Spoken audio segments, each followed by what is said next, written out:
New York City, October 25th, 1957. 10:20 a.m. Albert Anastasia enters the lobby of the Park Sheraton Hotel at 7th Avenue and 55th Street. He is attired entirely in brown, including his shoes, suit, and tie. His hair is thick at the back, but thinning at the front, indicating he is due for a haircut. The hotel barbershop sits on the ground floor. It measures 35 feet by 28 feet and is staffed by 5 barbers, 2 shoeshine men, 1 valet, and 1 manicurist. Recessed fluorescent lights overhead ensure no glare. The morning hum of routine fills the room.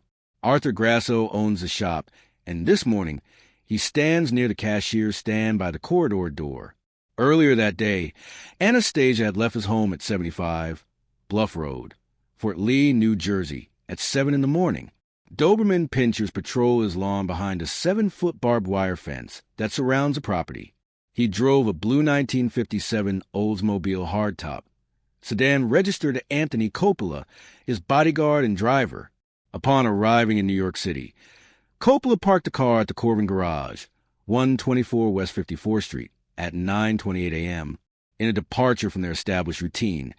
Coppola then drove the car back to his residence at 450 Park Avenue in Fairview, New Jersey. This left Anastasia unaccompanied for the first time in years. Joseph Bocchino holds down chair 4. The chair faces 55th Street. Anastasia hangs up his topcoat. He unbuttons his white shirt at the collar. He sits down. "Haircut," he says. Bocchino drapes a cloth around Anastasia's neck. He swirls the sheet into place. He pulls out the electric clippers for the back of the neck. Anastasia is 55 years old. Broad chest, broad shoulders, fleshy nose, round chin, heavy-lidded eyes. He sits upright in the chair. As the haircut begins, the door opens. 2 men step inside.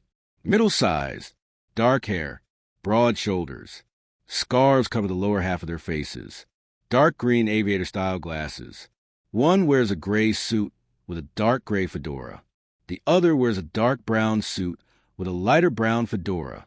They pull out their guns as they cross the threshold. One man speaks through his scarf. He tells Arthur Grasso, "Keep your mouth shut if you don't want your head blown off."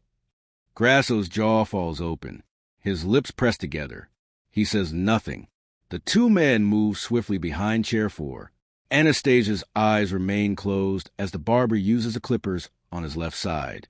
He sits in a relaxed posture, unaware that imminent danger is only 3 feet behind him. Both men raise their weapons. They fire at once. The gunshots are fired in short bursts.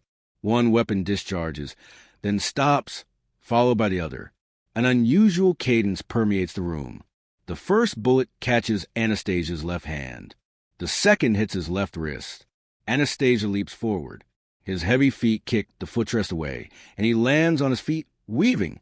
He does not turn around. He lunges toward the mirror in front of him. A third bullet tears into his right hip. He stumbles forward. His hands grab for the glass shelving in front of the mirror. A glass of bay rum crashes to the tile floor, shattering. The 4th bullet hits him in the back. He staggers against the mirror. His hands claw at the shelving. The 5th bullet strikes the back of his head. Anastasia's body twists, following the fatal shot. He collapses to the floor 2 chairs away from chair 4, landing on his left side. One hand extends outward as the fluorescent lights reflect off the diamonds in his ring. He does not move again. The gunmen remain silent as they stride quickly toward the door, guns still drawn. Without pausing, they step into the corridor and make their escape. Panic ensues as individuals flee in multiple directions. Some drop to the floor, while others rush toward the exits. The gunmen vanish into the crowd. Constantine Alexis runs a flower shop next to the barbershop. He watches through his window as people rush past. 4 or 5 men in one group head for the 55th Street exit. Someone yells, "Somebody's gone crazy in there." Alexis dials the police. Radio cars arrive within minutes. Traffic officers rush through the doors. Dr. Robert Sestari comes from St. Clair's Hospital nearby. He kneels between the chairs. He places a stethoscope on Anastasia's chest. He looks up. He's dead. The gunshot wound to the back of the head resulted in instantaneous death. One gunman dropped a .38 caliber Colt revolver in a glassed-in vestibule leading to 55th Street. 5 of 6 bullets were fired. The other gunman dropped a .32 caliber revolver into a trash basket at the 55th Street entrance to the 57th Street BMT subway station. 5 of 6 bullets were fired. Both guns were originally sold by out-of-town dealers.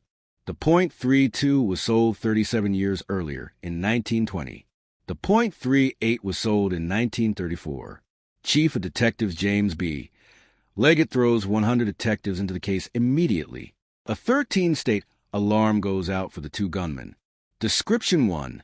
Approximately 40 years old. 5 feet 8 inches tall, 180 pounds. Sallow complexion. Gray suit, dark gray fedora with 3-inch brim. Dark green aviator glasses. Description 2.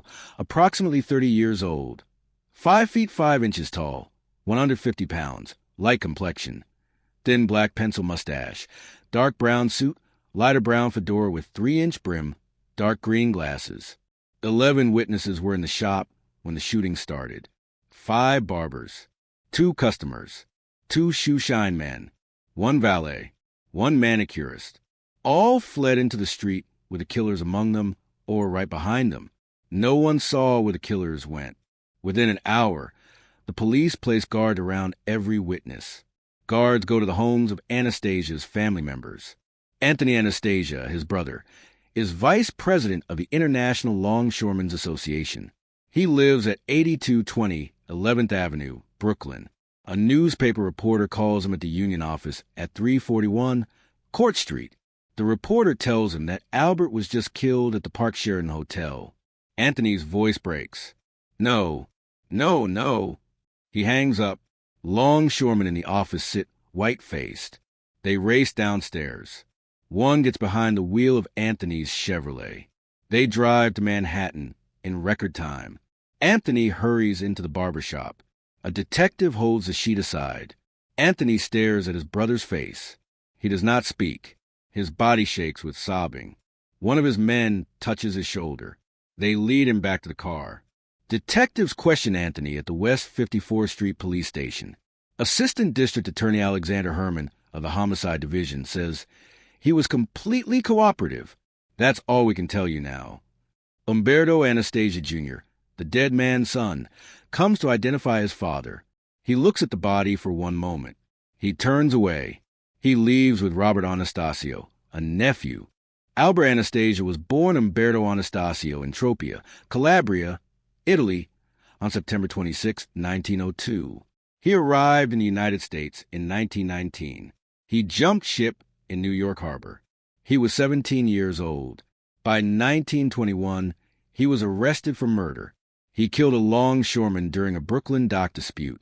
Several witnesses testified against him. He was convicted. He was sentenced to death. He spent time in the Sing Sing prison death house. 2 years later, in 1923, the conviction was overturned on appeal. He walked free. The key witnesses disappeared. Some were murdered. Throughout the 1920s and 1930s, Anastasia became the chief enforcer for the organized crime syndicate that controlled New York. He worked for Lucky Luciano. He worked for Joe Masuria. When Luciano ordered the murder of Masuria in 1931, Anastasia was one of the gunmen. In the late 1930s, Anastasia became the operating head of Murder Incorporated. The organization was a group of professional killers who carried out contract murders across the country. The hits were executed by men unknown to the victims. This made the crimes nearly impossible to solve. Murder Incorporated operated out of Midnight Rose's candy store at the corner of Saratoga and Livonia Avenues in Brooklyn. Between 1931 and 1940, Murder Incorporated was responsible for an estimated 400 to 1,000 killings. Prosecutors credited Anastasia personally with 31 of the 63 murders linked to the organization. Louis Lepka Buckleter initially headed Murder Incorporated, and Albert Anastasia ran its operations. Abe Relis, known as Kid Twist, was one of the top killers. In 1940, Relis was arrested. He turned informant. He provided detailed testimony about dozens of murders. His testimony sent several Murder Incorporated members to the electric chair, including Louis Lepka Buckleter. Relis was scheduled to testify against Anastasia in 1941. On November 12, 1941, Relis fell from a sixth-floor window of the Half Moon Hotel in Coney Island, where he was under police guard. He died instantly. The official ruling was accidental death, though this conclusion was widely doubted. Relis was known as a canary who could sing but couldn't fly. With Relis dead, the case against Anastasia collapsed. He avoided prison. He avoided the electric chair. By 1951, Anastasia had become boss of what would later be known as the Gambino crime family. He controlled the Brooklyn waterfront, the International Longshoremen's Association through his brother Anthony, gambling operations and labor rackets. Despite his power, Anastasia had enemies. Frank Costello was the boss of the Luciano crime family, which later became known as the Genovese family. Costello was a gambler. He controlled casinos. He controlled political connections. He was known as the prime minister of the underworld. Vito Genovese wanted Costello's position. Genovese had spent years in exile in Italy during World War II. He returned to the United States in 1945. He wanted power. He wanted control. On May 2, 1957, Vincent Gigani walked up to Frank Costello in the lobby of his apartment building at 115 Central Park West. Gigani pulled out a gun. He said, "This is for you, Frank." He fired. The bullet grazed Costello's head. Costello survived. He saw the shooter. But when police questioned him, he said he did not know who tried to kill him. The Mafia code. No cooperation with law enforcement. Vincent Gigani was arrested in August 1957. He was charged with attempted murder. In 1958, he was acquitted. Costello refused to identify him. After the shooting, Costello stepped down as boss. Vito Genovese took over. Genovese wanted more. He wanted to eliminate rivals. He wanted to consolidate power. Albert Anastasia was a problem. Anastasia was unpredictable. He was violent. He had his own power base. He answered to no one. Genovese approached Carlo Gambino. Gambino was Anastasia's underboss. He was second in command of the Anastasia crime family. Genovese offered Gambino a deal. Help eliminate Anastasia. Become the boss of the family. Gambino agreed. Meyer Lansky, the Jewish organized crime figure who controlled casinos in Havana, also supported the plan. Anastasia had been trying to muscle into Lansky's Cuban gambling operations. Lansky wanted him gone. The planning began. According to later testimony and investigations, Joseph Biondo, a capo in the Anastasia family, was part of the planning. So was Joseph Riccobono. So was Charles D'Angara. All were senior members of the Anastasia organization who had grown tired of his violent paranoia. There were rumors that Stephen Armone and Arnold Wittenberg were selected as the shooters. Other reports suggested Joe Gallo and his brother Larry Gallo, members of the Prophesy crime family, carried out the hit. Joe Prophesy allegedly asked the Gallo crew to do the job. Peter Diapoulos, an informant who later testified before government investigators, said Joey and Larry Gallo were the gunmen, but no one was ever charged. No arrests were ever made. The witnesses gave descriptions. The police issued alarms. Detectives questioned 50 people on the day of the murder. 10 more waited for their turns. No suspects were identified. At 6:30 p.m. on October 25th, Anthony Coppola, Anastasia's driver and bodyguard, walked into police headquarters. He said he was ready for questioning. Detectives took him to West 54th Street, where all the witnesses had been taken. Coppola admitted being in the area of the Park Sheraton about 40 minutes after his boss was murdered. He provided no explanation for leaving Anastasia alone that morning. He had been Anastasia's bodyguard for years. He had never left him unprotected before. On October 27th, police arrested Coppola for vagrancy. He was jailed. He refused to cooperate. He was quickly acquitted. Detectives questioned him again. He said nothing useful. Mike Morante, another longtime Anastasia associate, also came in for questioning. He told detectives nothing. Harry Stasser, Anastasia's partner in the Madison Dress Company, was questioned. The company did approximately $150,000 in annual business. Stasser could not provide information about who wanted Anastasia dead.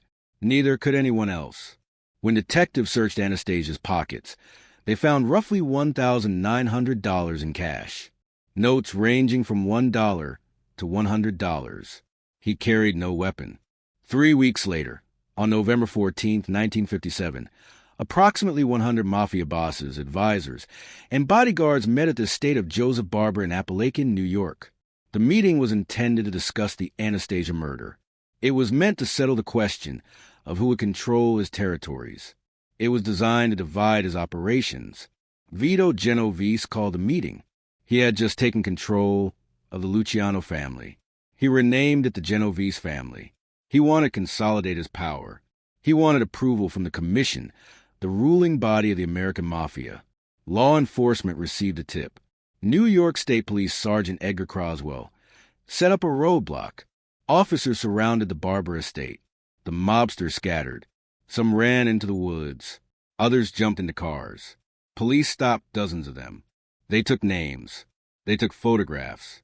The Appalachin raid exposed the national scope of organized crime. It proved the existence of a coordinated crime network across the United States. It led to Senate investigations. It led to new federal laws targeting organized crime. But it did not solve the Anastasia murder. The police theory was clear. Vito Genovese ordered the hit. Carlo Gambino provided the support from inside the Anastasia organization. Gambino's capos, including Joseph Biondo, organized the logistics. The shooters were likely hired guns from outside the Anastasia family, possibly the Gallo brothers or members selected by Stephen Armone. The motive was power. Anastasia stood in the way of Genovese's efforts to consolidate control. Anastasia was unpredictable. He was violent. He had killed too many people. Even his own men feared him. Frank Costello, Joe Adonis, and Willie Moretti, all major figures in organized crime, had been uneasy in Anastasia's company. Moretti had been shot to death in October 1951 in a Cliffside Park, New Jersey restaurant. For gunmen, box him in. Anastasia was suspected, but Anastasia's reputation as the executioner instilled fear, but also rendered him a target. Associates recognized the potential for unpredictability and violence, which had been escalating. Consequently, his allies resolved to act preemptively and against them. The removal of Anastasia's bodyguard that morning was not an accident. Anthony Coppola's absence was too convenient. Either he wasn't on the plot, or he was ordered away by someone Anastasia trusted. The fact that both guns were dropped at the scene suggested the killers were professionals who wanted no evidence traced back to them. The guns were old.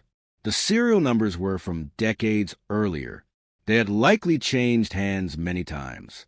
The scars over their faces, the aviator glasses, the quick entry and exit, the shooting from behind, the immediate disappearance into the crowd, all signs of experienced killers. But the key to the murder was not the shooters. It was the men who ordered it. Vito Genovese, Carlo Gambino, Meyer Lansky, Joseph Biondo. These were the men who wanted Anastasia dead. These were the men who benefited from his death. Genovese took control of his family. Gambino took control of the largest and most powerful crime family in New York. Lansky kept his Cuban casinos. The capos who feared Anastasia no longer had to worry about his unpredictable rages. The police never closed the case. The shooters were never identified. No one was ever charged. No one was ever convicted. Chief of Detectives James B. Leggett, when asked by a reporter why Anastasia was killed, answered, "Maybe somebody didn't like him." By midnight on October 25th, detectives had questioned 50 witnesses. 10 more were waiting. None provided useful information. All claimed they saw nothing, or they saw only what they had already described. 2 men with scarves and glasses. 2 men who disappeared. The investigation went cold within weeks. Other cases took priority. The underworld moved on. Power shifted. New bosses took control. New rackets opened. New murders demanded attention. Albert Anastasia was buried at Greenwood Cemetery in Brooklyn. Hundreds attended the funeral. His family grieved. His associates paid respects. But few mourned him. The man who had sent so many others to their deaths had met the same fate. in a barber's chair, in a midtown hotel, on a Friday morning, with a towel around his neck and his eyes closed. The location of the murder became infamous.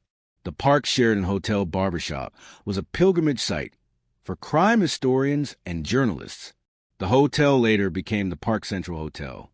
The building still stands. The barbershop is now a Starbucks. The murder of Albert Anastasia marked the end of an era. The violent, chaotic days of Murder Incorporated were over. The old-school killers who rose through bootlegging and labor rackets were being replaced by more sophisticated operators. Men like Carlo Gambino, who preferred diplomacy and business over public violence. However, the murder also underscored a persistent reality within organized crime. No individual is immune from violence. Security is fleeting, loyalty is transient, and power remains unstable. Those trusted today may become adversaries tomorrow. Vincent Gigani, who shot Frank Costello, would later become boss of the Genovese family. He feigned mental illness for years, walking around Greenwich Village in a bathrobe and slippers, mumbling to himself. The FBI called him the Oddfather. He avoided prosecution for decades. He died in prison in 2005. Carlo Gambino remained boss of his family until his death from natural causes in 1976. He was never convicted of a serious crime. He was considered one of the most powerful and successful mob bosses in American history. Vito Genovese was convicted of narcotics trafficking in 1959. He was sentenced to 15 years in federal prison. He continued to run his crime family from behind bars until his death in 1969. Joe Gallo, if he was indeed one of the shooters, was murdered in 1972 at Umberto's Clam House in Little Italy. He was shot multiple times during his birthday celebration. His killer was never identified. The true identity of the two men who walked into the Park Sheraton Hotel barbershop on October 25, 1957, remains unknown. 10 shots were fired. 5 hit their target. Albert Anastasia, the Lord High Executioner, was dead before he hit the floor.